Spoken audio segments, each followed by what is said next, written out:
ఉంది. దేవుడు కోరుకున్న ఆయన ఆశయాలకి ఆలోచనకి మార్పు సుగమం చేసేది ఏంటంటే బాప్తిసం. ఏం జరుగుతుంది బాప్తిసం? ఓకేనా? బాప్తిసంలో ఏం జరుగుతుంది? ఓకే, బాప్తిసంలో జరిగే విషయం ఏంటి? మనం పాతి పెట్టబడుతున్నాం. ఓకేనా? పాతి సమాధి చేయబడుతున్నాం. ఎవరికి సమాధి చేస్తున్నాం? ఎవరిని సమాధి చేస్తున్నాం? చిన్ననాటి నుంచి మనం ఎవరైతే నేనుగా పెరిగామో వాడిని మనం వాడిని మనం చంపుతున్నప్పుడు, వాడిని సమాధి చేస్తున్నప్పుడు, ఓకేనా, ఇంకా సంఘంలోకి వచ్చే వాళ్ళు, సంఘంలో వచ్చే సంఘంలో వారి మధ్యలో ఈ ప్రపంచాన్ని ఏవైతే వేరు చేస్తున్నాయో ఆ వేరు చేసే విషయాలు సంఘంలో ఉండడానికి ఏం లేదు, ఆస్కారం లేదు. సో అందరూ యేసుక్రీస్తు సారూప్యంలో చేర్చబడుతున్నారు కాబట్టి అందరూ యేసుక్రీస్తు సారూప్యంలో చేర్చబడినప్పుడు అందరూ ఏక మనసు ఏకభావం కలిగిన వారిగా ఉండడానికి ఏముంది? అవకాశం ఉంది. అది దేవుడు కోరుకున్న విధానం అన్నమాట. అయితే మనం అనవచ్చు, సంఘంలో వచ్చిన వాళ్ళలో కూడా ఇలా జరగడం లేదు కదంటే, అంటే దీనికి కూడా సమాధానం ఏంటంటే, సంఘంలో కూర్చున్న వాళ్ళంతా సంఘంలో ఉన్నారనుకుంటే అది పొరపాటు. సంఘంలో ఇక్కడ ఎంతమంది కూర్చున్న వాళ్ళంతా సంఘంలో ఉన్నట్టు కాదు. మనం ఫీల్ అవుతున్నాం. ఎవరు ఫీల్ అవుతున్నాం? ఇలా సంఘంలో ఉన్నారని మనం ఫీల్ అవుతున్నాం కానీ ఎవరు ఫీల్ అవ్వాలి? దేవుడు ఫీల్ అవ్వాలి. దేవుడు ఫీల్ అవ్వాలంటే ఏం జరగాలి? బాప్తిసంలో ఏం జరగాలో అది జరగాలి. బాప్తిసంలో ఏం జరగాలో అది జరగాలి. ఓకేనా?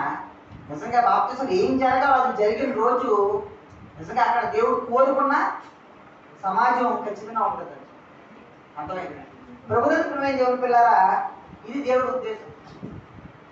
ఈరోజు నిజానికి సంఘంలో సంఘం ద్వారా కలిగే విషయాలు, జరిగించే కార్యాలు చాలా ఆశ్చర్యకారిగా.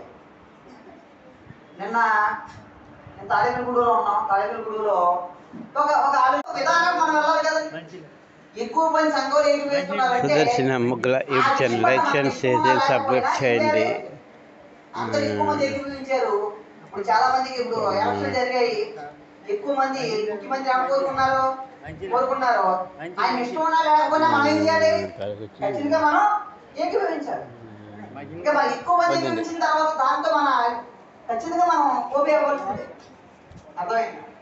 అలాగే ఇక్కడ వస్తున్నప్పుడు సంఘంలో ఎంతో మందికి ఎన్నో ఇబ్బందులు ఉంటాయి, కష్టాలు ఉంటాయి, బాధలు ఉంటాయి.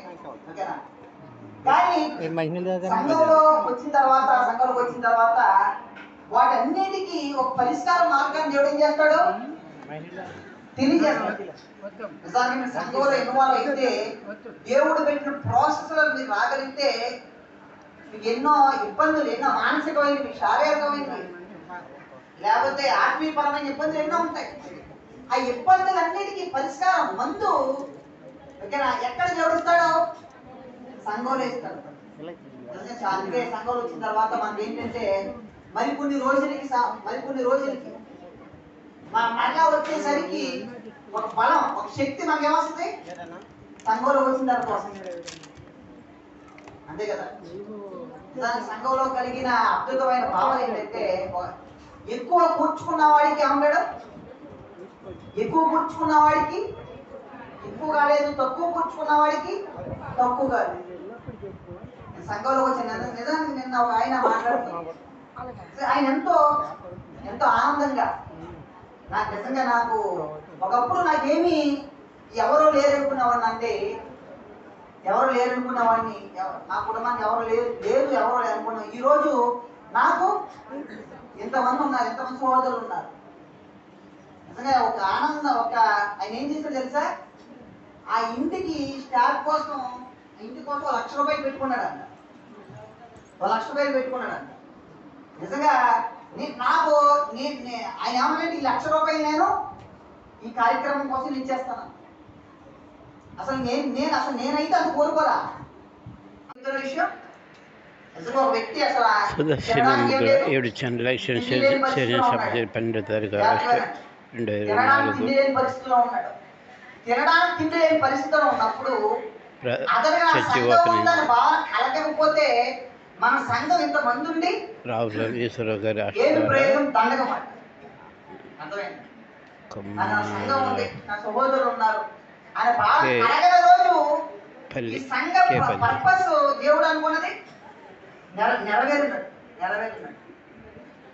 అర్థమైందా? ఖచ్చితంగా ఏంటంటే ఖచ్చితంగా ఈ సంఘంలో ఉన్న వాళ్ళంతా ఇంతమంది సహోదరులు దేవుడు నాకు ఇచ్చాడు అన్న ఒక సంతృప్తి సంఘంలో ఉన్న ప్రతి ఒక్కరికి రావాలి. ఓకేనా? ఆ బాధ్యత నెరవేర్చడంలో ప్రతి ఒక్కరు మన పాత్ర మనం నిర్వర్తించాలి. అర్థమవుతుందా?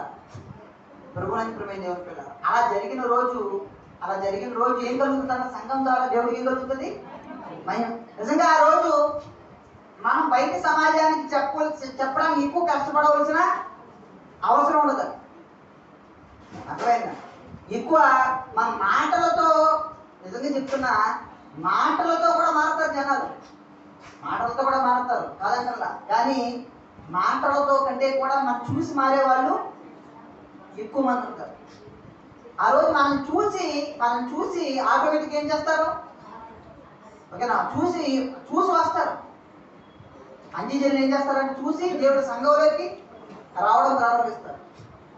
ఓకేనా? కాబట్టి ప్రభువునందు దేవుని పిల్లారా, మరొకసారి మీ అందరికీ విన్నపం ఏంటంటే, ఎన్నో ఇబ్బందులు వస్తాయి, ఎన్నో కష్టాలు వస్తాయి, కన్నీళ్ళు వస్తాయి.